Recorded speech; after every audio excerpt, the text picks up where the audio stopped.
It's quite interesting how when we talk about nuclear powers around the world, obviously you have the big states like Russia and China and the United States of America, as well as certain European countries. And then when we talk about other states like Iran or Israel or India, but we often omit to remember that Pakistan is also a nuclear state. And that a responsible nuclear state. A responsible nuclear state? Yeah. That's absolutely fine. I believe that is an adequate description. And Pakistan is a country with quite a legacy and quite a heritage, quite a history, whether it be in terms of the military, but also in terms of the cultural, the terms of it being located in a crossroads of cultures, of identities, of faiths. But there's also no escaping the fact that since its inception in 1947, Pakistan has constantly faced challenges, internal as well as external. But probably today, more than at any other junction, probably because of global politics, probably because we are seeing a reordering of geopolitics around the world, probably because of the Russian-Ukrainian war, probably because of the rise of nationalism in India. But generally speaking, if we were to try to describe Pakistan today, how would that seem? How would that look? Well, today, if we are talking about today, it doesn't look very optimistic. And there are political disappointments, there is an economic crisis, there are security issues. And of course, whenever the world hears about Pakistan, it's usually not a good news. Yeah. And but I would say that Pakistan, in its 75 years of history, has faced so many crises. And in various phases of its existence. In the very beginning, there was a crisis of what should be the identity of Pakistan. Right. And it took almost 10 years to decide. And through political dialogue, the various political quarters, various political parties, they ultimately came to a consensus on a unanimously agreed constitution. And I think that was an achievement. And they agreed on some principles of policy. It's called the Objectives Resolution. And it's the preamble of the Constitution of Pakistan. And it gave Pakistan its ideological identity and the basic principles of governance, how the state of Pakistan is going to be governed. So I think the biggest achievement of Pakistan was to have this document, a unanimously agreed constitution. Among Muslim countries, I think it's very rare that we have a unanimously agreed constitution, and we achieved it right in the beginning of our existence. After that, Pakistan has faced several crises. We faced dismemberment of the country. Yes. We faced wars in our neighborhood in Afghanistan. And after 9/11, we faced a long wave of terrorism. Yes. And also natural disasters. Of course. We have faced all this, and still I am optimistic about the resilience of Pakistani nation. Pakistanis are a resilient nation, and it's a big nation. The fifth largest country in the world in terms of population. And by the way, I mean, you mentioned the resilience of Pakistan and also its people, of course. It's a fact that Pakistanis occupy many countries in the world. Probably wherever you go, you will find a Pakistani community. Definitely here in the UK, there is quite a sizable Pakistani or Pakistani origin community that has a large influence on everyday life, whether it be in terms of politics. We have a number of MPs and House of Lords and also members of the media, the Mayor of London. The Mayor of London, of course.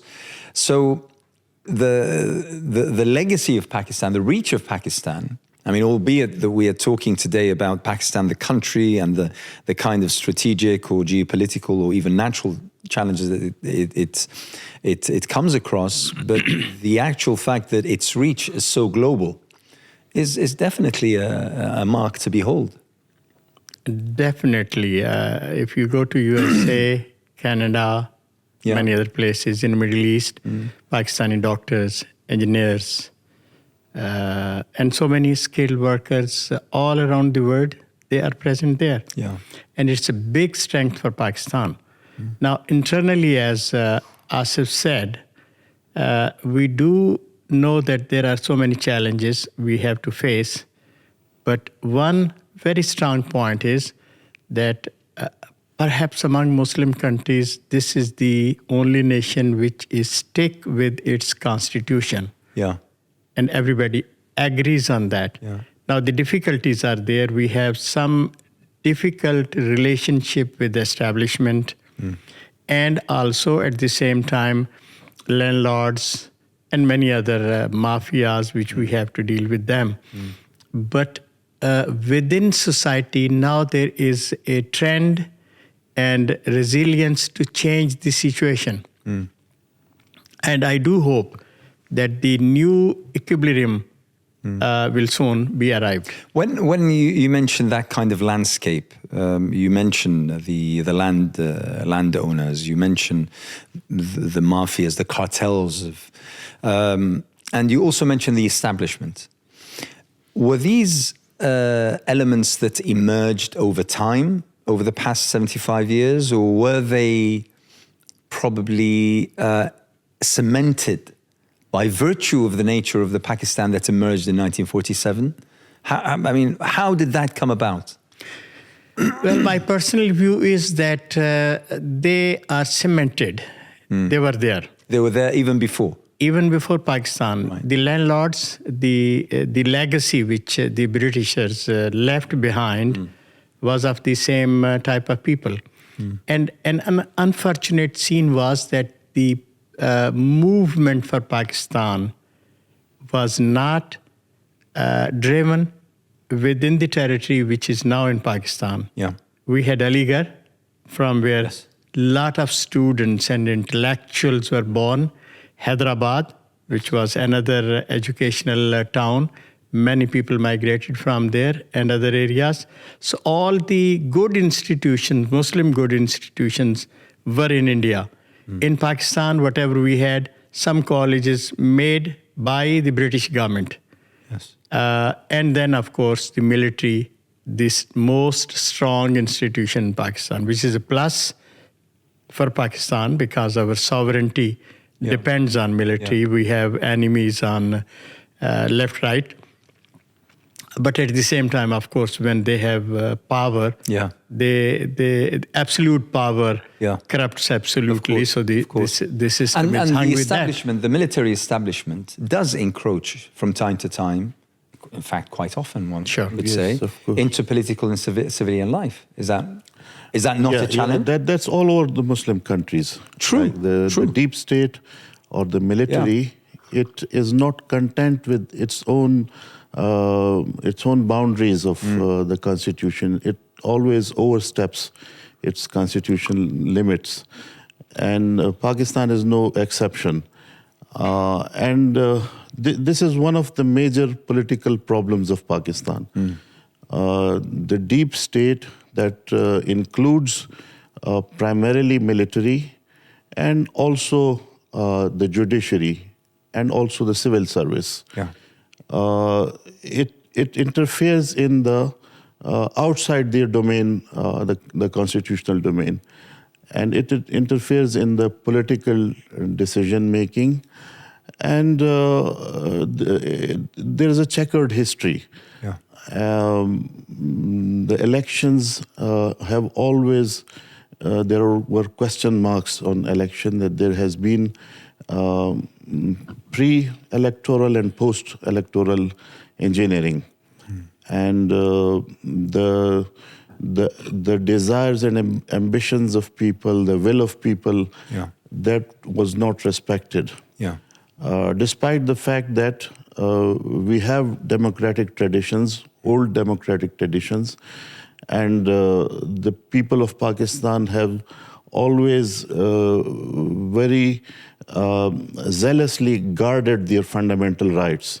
Even in times of military dictatorships, no military dictator has ever been able to usurp the fundamental rights or the freedom of speech.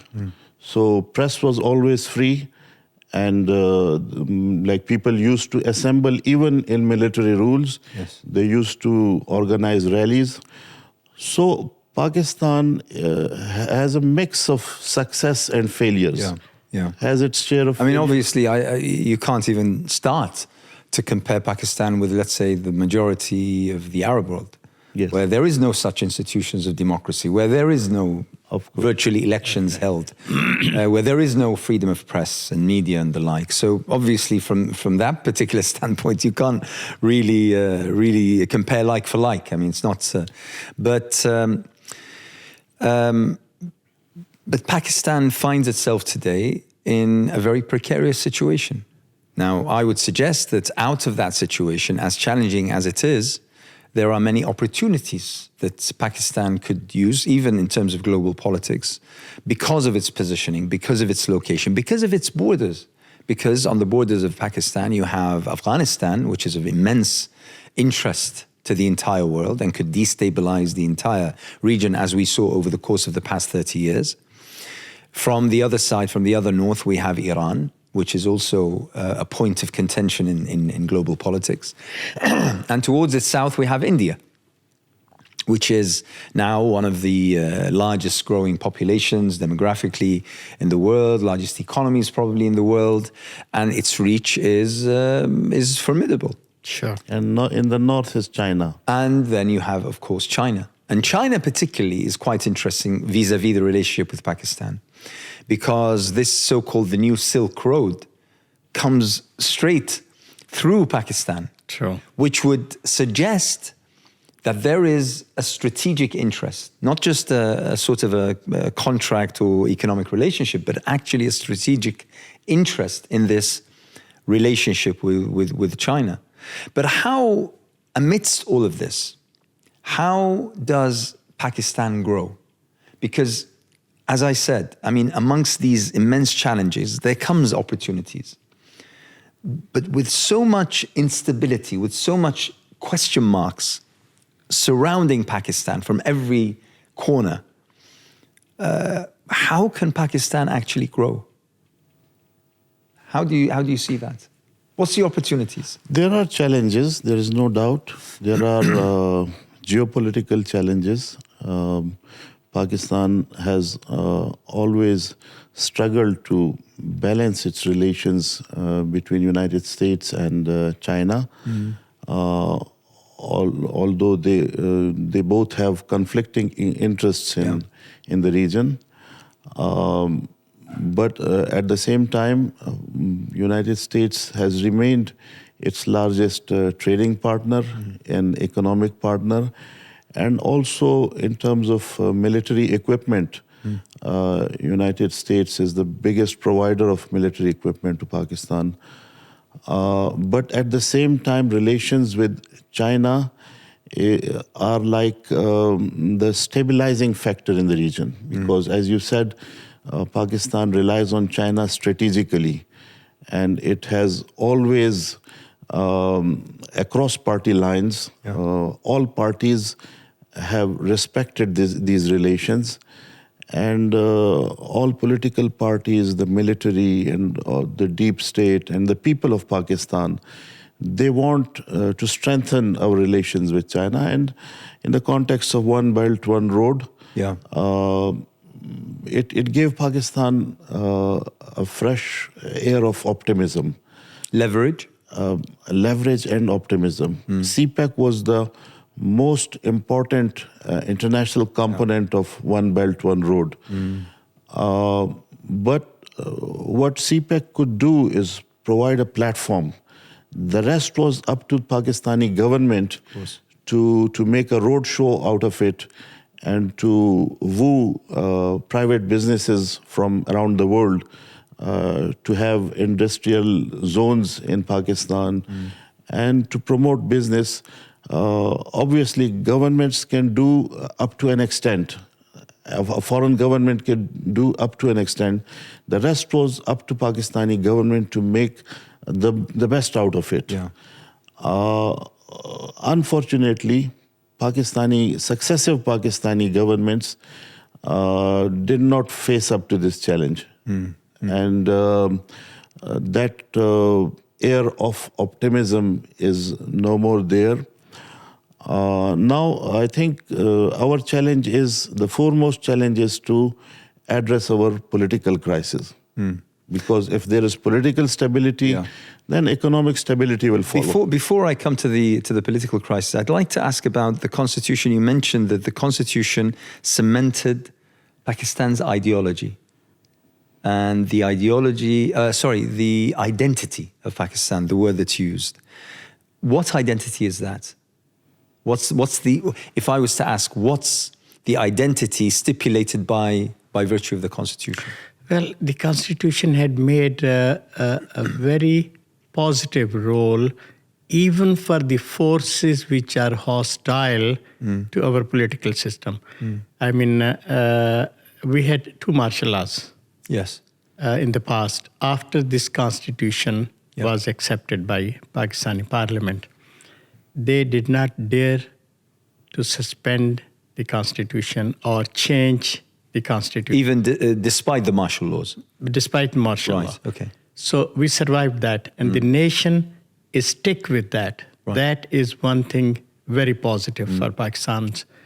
And I think even in future, I mean, we may face many challenges, but this one point will be common among Pakistanis, that we have to follow the Constitution and not to abrogate that or make any abrupt cancellation of that. Yes. So this is the strength for us. But on the other hand, what you were saying, the things which we are facing as China and the Western powers, the relationship is very unique. China is not only economically important for us, even for our safety. Yes. China's backing is very important because we are facing India on that end. And of course, India and China. So we have a very unique position in which China and Pakistani relationship goes hand by hand. But at the same time, our relationship with the West, I mean, we have millions of people living in Europe, in England, in America. Correct. And of course, our education system is in English, and our so many ties are there. Yes. So to keep the balance between this relationship is a challenge. And of course, Pakistan is trying to make that balance. Now, our internal problems, as Asif said, are fundamentally important. If we can overcome the political crisis within Pakistan, we are in a much better position to play our role. Of course. Now, okay, so let's come to the internal crisis. I mean, at this moment of time, the big story that everyone is watching is the story of Imran Khan. But Imran Khan, I feel, is an example or a symptom of a wider political strife internally. Now, whether that's because of the establishment, because of the role of the military, whether it's because of the, as you put it, the landowners and the gangs, the cartels, I'm not entirely sure. How would you come to describe this internal political strife that not only for now, but generally speaking, that we hear of, time and time again, every few years, sometimes every few months. Yes, military intervention has always been there. There is no doubt Imran Khan is very popular at the moment. But the way he gained this popularity, there is a background to it as well. The way he rose to prominence and to political prominence and to power is not also not like devoid of military intervention. Right. The way so many people joined him in the beginning in 2013 and 14, and the way he got all these media attention, and the way like they claimed to be on one page with him. So there is a history to Imran Khan rising to prominence as well. Yes. And it's not, political intervention is part of it. So again, when he was overthrown, again there is some kind of engineering behind it, and the deep state is involved in it. Now, the way out of it, what we suggest is that everybody respect the constitutional limit which are prescribed for political parties, for military, for judiciary. All state organs and political parties and media, they have to respect their constitutional limits. And the way out of it is to end this polarization and end this ever-increasing conflict, and adopting an approach of coming to terms with each other, rising above personal agendas and putting national agenda first and foremost, and go according to the constitution, the way constitution, and the constitutional way out of it is elections. There has to be fresh elections. The only thing that the difference between the government and the opposition at the moment are a few months. Like some want it early before June, and according to the tenure, it has to be in October or something. Right. So there are 4 months approximately. But I have to say, I mean, notwithstanding anything that you've just said, Imran Khan comes across as a very impressive, very charismatic political leader. The things that he says resonate, I'm pretty sure, with swathes of particularly young Pakistanis, as well as people outside of Pakistan who are interested in in that particular region's politics. So whilst there might have been certain assistant elements to his rise, but he's certainly someone who commands respect, let's just say, when he comes across in the public arena. But it's quite interesting how the establishment seems to be undecided. I mean, from our perspective here in the UK, for instance, it seems to be undecided as to Imran Khan, whether to give him the limelight and to give him, that kind of platform, or whether to try to curtail his progress and try to eliminate his attempts to rise. So what is the situation in regards with Imran Khan specifically? Well, leaving beside the political personalities, yes, basically the struggle is between the space which politicians want from the military to govern Pakistan. Since Ayub Khan, and then Zia-ul Haq, yes, and then Pervez Musharraf, right, and then the power which establishment is holding now. And they have been making so many abrupt changes in their attitudes and who should govern Pakistan, I mean, by face, otherwise they are behind. Imran may become a symbol of resistance against those forces who are not willing to let political system strive. Okay. If it comes there, whatever the elections results are there, my feeling is that that should be given the space. Yes. If it does not happen, we may have another crisis in which we have to go. But on the other hand, my feeling is that the political parties, instead of fighting among them, should be united on one agenda. Yes. That we have to create a space for politicians to govern this system. Yeah.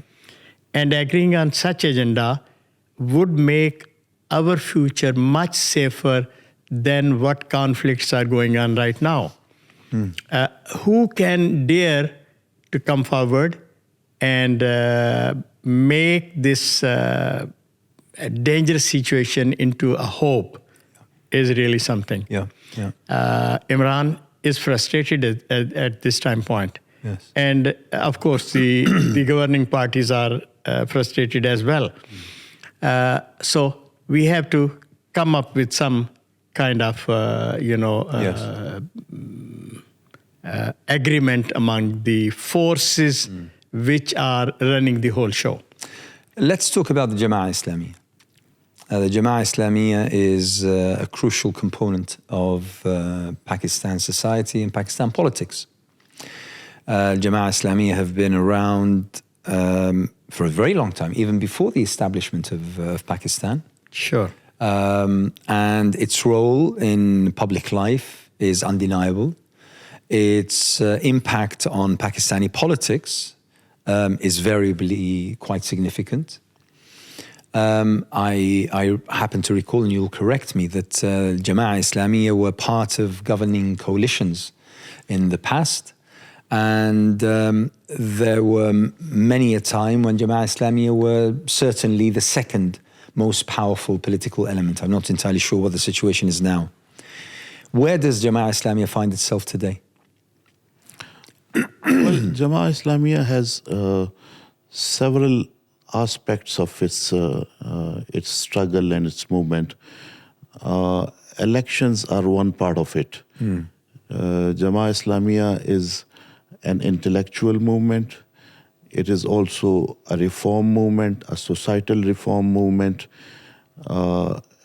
It is a welfare. It has a welfare aspect to its struggle as well, charity aspect to it as well, and it has an educational agenda as well. Yeah. So there are several aspects of Jamaat-e-Islami's struggle, and it has played a very important role right from the beginning. In fact, Pakistan, the way Pakistan got its identity and its country, Islamic identity, and its the Islamic injunctions in the constitution was primarily because of Jamaat-e-Islami's struggle, because it rallied the whole nation behind the objectives for which Pakistan was established. And also, after that, Jamaat-e-Islami has been in limelight and in the forefront for fundamental rights, for the supremacy of constitution, and for the rights of the people of Pakistan. Yeah. And we have had opportunities of being part of provincial governments, the regional governments, sometimes in the national governments as well as a coalition partner. From 2002 to 2007, Jamaat was part of an alliance, the Islamic Parties Alliance, which was the second largest group in the parliament. And it formed in two provinces, it formed the provincial governments. Yeah. Parties like Pakistan are an asset to the nation because of several reasons. Number one, it is the only political party which has an internal democratic structure and which holds regular elections for all positions. Yeah. it is perhaps the only party in Pakistan on whose leadership and the integrity of whose leader there is no question mark. Right. There are no corruption charges on Jamaat's leadership, and the welfare services that it has provided in several catastrophes, they are well recognized and respected beyond Pakistan's boundaries. And a crucial part of resolving those humanitarian crises. Crucial part, and world bodies have recognized the role of its welfare. So Jamaat-e-Islami enjoys respect. Even people who vote for Imran Khan or people who vote for Nawaz Sharif, if you ask them what is your second choice, the second choice will always be Jamaat-e-Islami. So they don't have a negative vote. We have had challenges in getting in the number of seats. Yes. Probably because our leadership is from the middle class. Right. And the political system is such that it is like overshadowed by the feudal lords. Yeah. And since we have all the middle class leadership, we face challenges. But there have been moments of success. For example, lately, we won Karachi. Yes. We emerged as the largest party in Karachi, which is the largest city of Pakistan, in the local bodies elections. And we have been successful in rallying public support in parts of Balochistan as well. And we have our own pockets in Khyber Pakhtunkhwa province, which borders Afghanistan. We have our own pockets in that province as well. So we are hopeful that we will do better in the next elections. We don't make very tall claims, but over the medium term, I'm quite optimistic that there are so many opportunities for Jamaat-e-Islami. How easy or otherwise is it for an Islamic party to operate within a country that clearly identifies itself alongside Islam? You know, Pakistan identifies itself as a Muslim country and a Muslim nation. That was the whole pillar of its founding, that it was Muslim. How easy is it, or how difficult is it for an Islamic party to actually operate and gain political ground within a country that clearly has no problem with the Muslim identity? Yes, that may be an opportunity, and that may be a challenge as well. Because why Muslim Brotherhood was successful in Egypt? Because Islam's role in politics was curtailed for so long. And there were ambitions of people which were... With all due respect, but Egypt doesn't identify itself as Muslim, essentially, to the core, like Pakistan. That's what I'm saying. Yes. It may have given an opportunity because the people, the government does not identify, the state does not identify. So it covered a vacuum. Yeah, it created a vacuum. Correct. The people all over the Muslim world, they identify themselves with Islam. Yes. There are dictatorships which tries and attempts to curtail it and to limit it. So because in Pakistan, it was decided right in the beginning that it will be an Islamic state. So perhaps that's no more an issue. Islam is no more an issue. The issue now is governance and how we stabilize the country economically, politically, and security-wise. These are our challenges.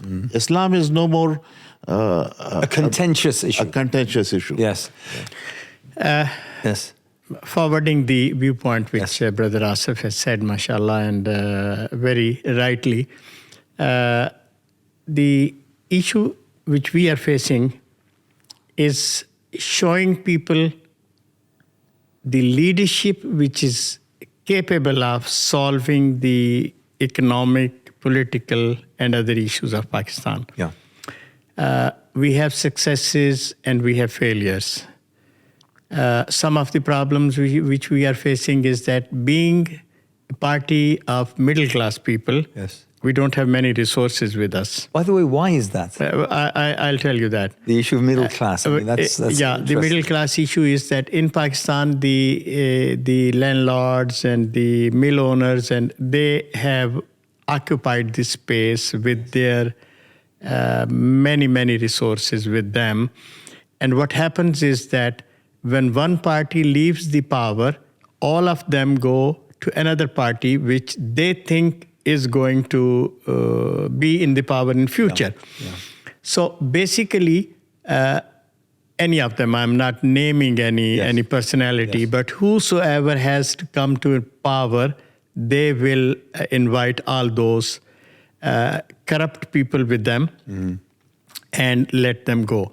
Jamaat-e-Islami tries to stay away from this kind of blackmailing and try to keep their members as a leader for the elections and others. Yes. But this is not the only reason for the failure. Basically, again, focusing less on ideological issues, more on problem solving, as in Karachi we have seen it. Yes. That the leadership of Jamaat in Karachi focused on issues which Karachi was facing, electric, census, the big mafia which was holding land and not giving the rights to people. So the leadership took this challenge and merged into that. Now we have to open the door for middle-class people to come into Jamaat. All those who have a better and a clean background in certain other areas, we have to be open for them and focusing on the political issues. I think Jamaat can miraculously make a big change in future if we adopt all those policies. Tell me about your organization. You're the former president of Khidmat. And I'm guessing that with the prevalence of poverty, deprivation, the lack of basic services in many areas throughout Pakistan, that your work is immense. I mean, the efforts that you need in order to cater for the need that is there must be quite significant. When did the Khidmat first start? Well, Khidmat started in 1993, but it merged in earthquake in 2005. Yes. And our first president from Karachi, Nematullah Khan, who was the mayor of Karachi, and he did a wonderful work there. So he took the lead. And especially during the earthquake, so Al-Khidmat started to be recognized in the field.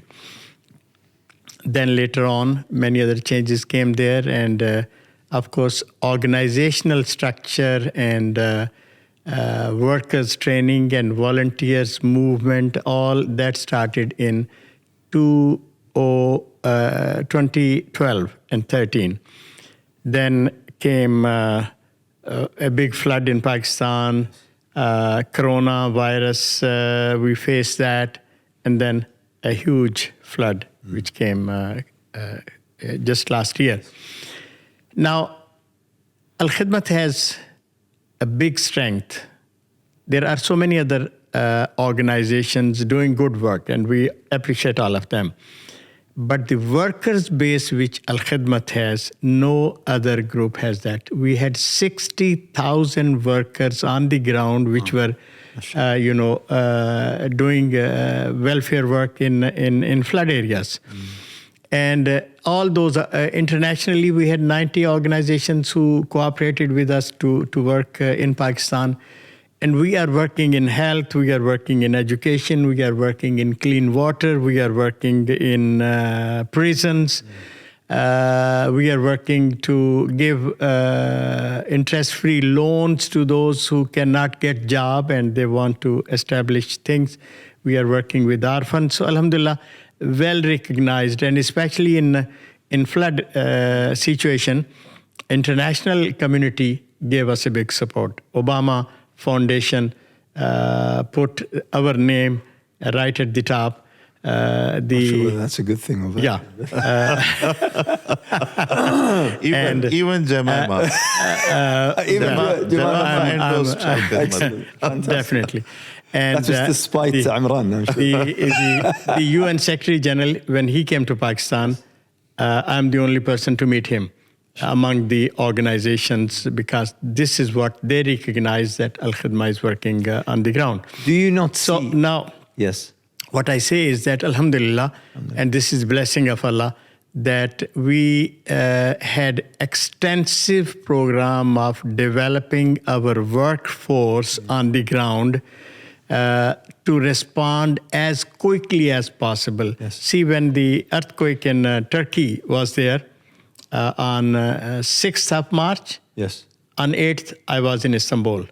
And our team of 47 people followed me within next couple of hours. And with AFAD, which is the organization holding the operations in earthquake areas, Alhamdulillah, this team was part of them for search and rescue. Yeah. So this is the blessing of Allah that we had such a good team on ground.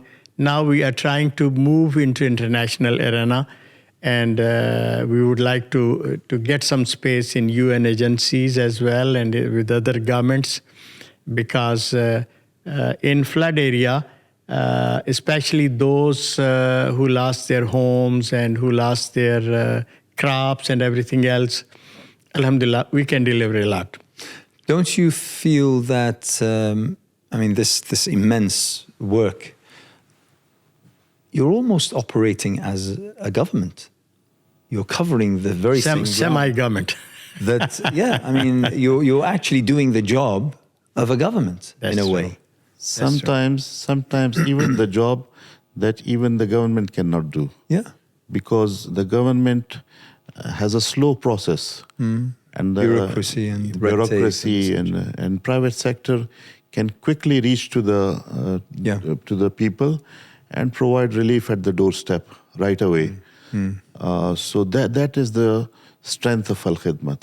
It has foot soldiers.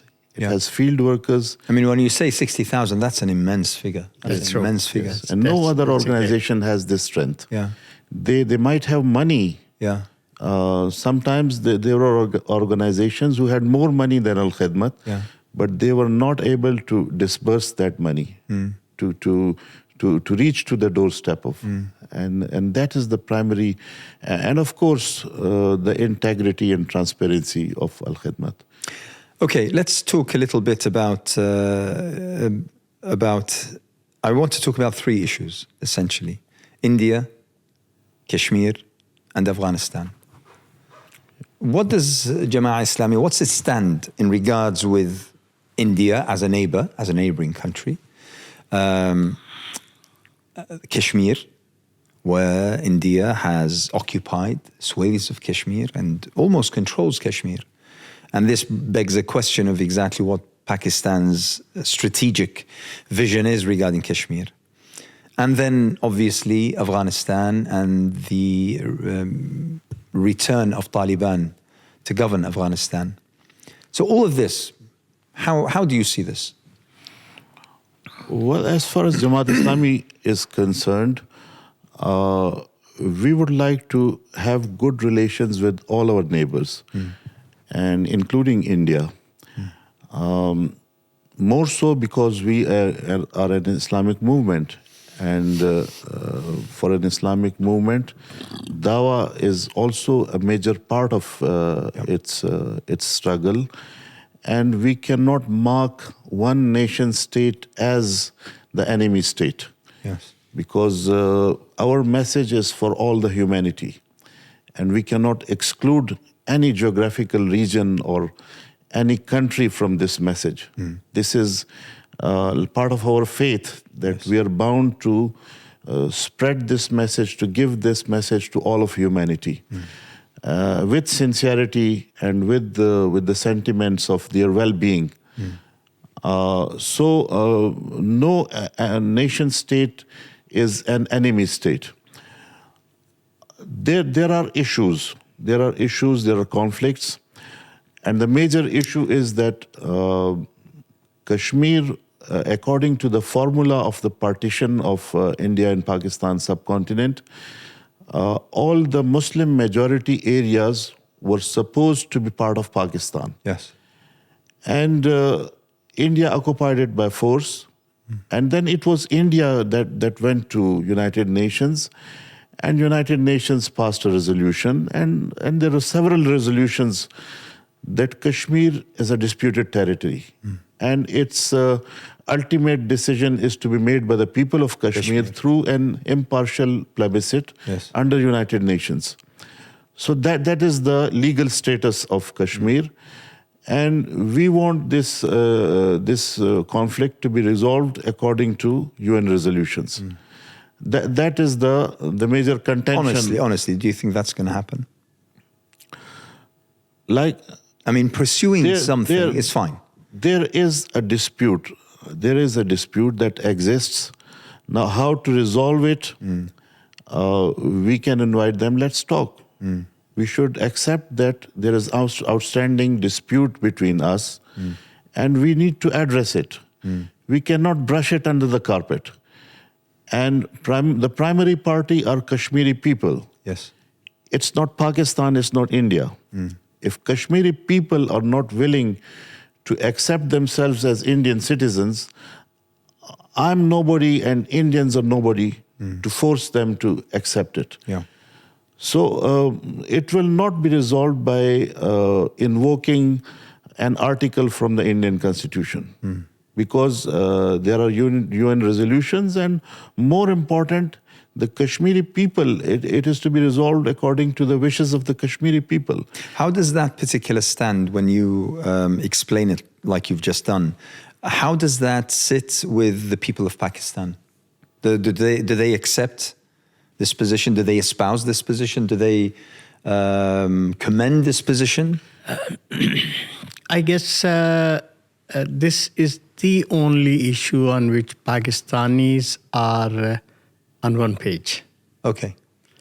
All of Pakistan. All political factions. All the establishment, factions, even the minorities and the army and the civil services and the political parties and a common person. Which then begs the question why there is no movement. Let me tell you. The issue is that when you are facing a nation like India, of course, we cannot ignore the strength of India as well. Of course. And we should not ignore the weaknesses of our system in Pakistan. We cannot leave this issue behind and have relationship with India. No, not at all. But of course, to make a good resolution, we need to develop Pakistan in a strength position, so that we are in a better position to bargain and talk with India. Right now, honestly, we need to have our home straightened out first. But because we have problems inside, it's not possible that we ignore the issue of Kashmir. Kashmir will remain the top priority, not for Jamaat-e-Islami only, for whole Pakistan, virtually in the common man on the street and in common person in schools and teachers and all those. Afghanistan. I mean, the role of Pakistan in Afghanistan since the Soviet occupation, and then the struggle of the Afghani people through the Afghani jihad, and then the time after that where there was a civil conflict within Afghani factions. And then obviously we had 2001 and 9/11, and then we had the American occupation. And then obviously 20 years on, we had the surrender of the Americans to the Taliban once more. How do you see Afghanistan vis-a-vis Pakistan, Pakistani politics, the establishment, the securitization of Afghanistan. Obviously, the intelligence, the Pakistani intelligence, have a big role in Pakistan, old as well as recent. So what's the situation there? But also, what's the vision of the Jamaat-e-Islami?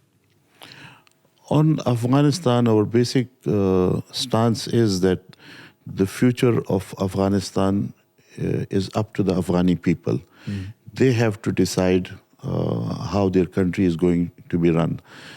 And Pakistani government or political parties or people of Pakistan, they can facilitate in a way, they can facilitate a dialogue, but ultimately it's up to the Afghani people to govern.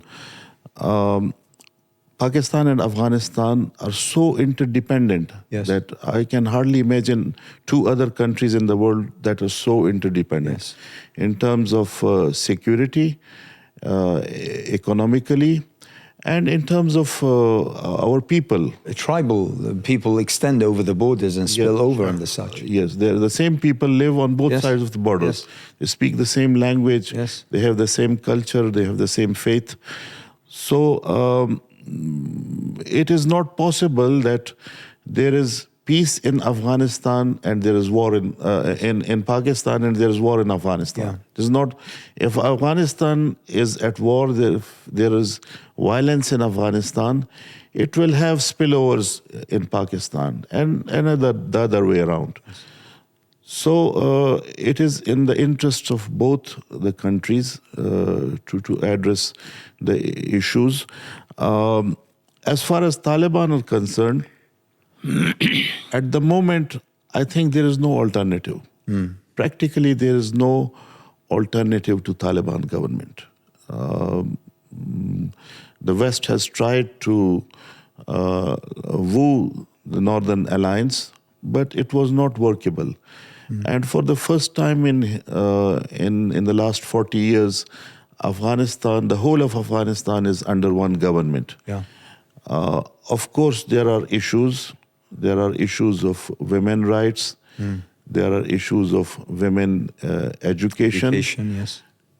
And there is a desire of international community that it should be a broad-based government, an all-inclusive government. Although I'm not sure if every country in the world has, of course, an inclusive government, because it's always one party that comes to power, and all the others are excluded.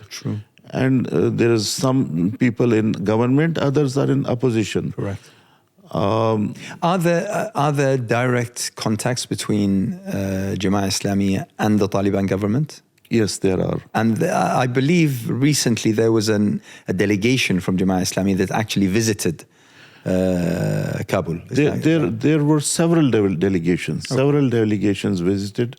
Political leadership went there. We provided relief and assistance, humanitarian relief. And delegations of academics and intellectuals, they went in large numbers to Afghanistan to discuss their issues with their Afghan counterparts. Were they constructive visits? Were they positive visits? Were they received well by the Taliban? I guess he can explain that much better. But I think, yes, there were good gestures on both sides. But let me, and after endorsing what Brother Asif has said,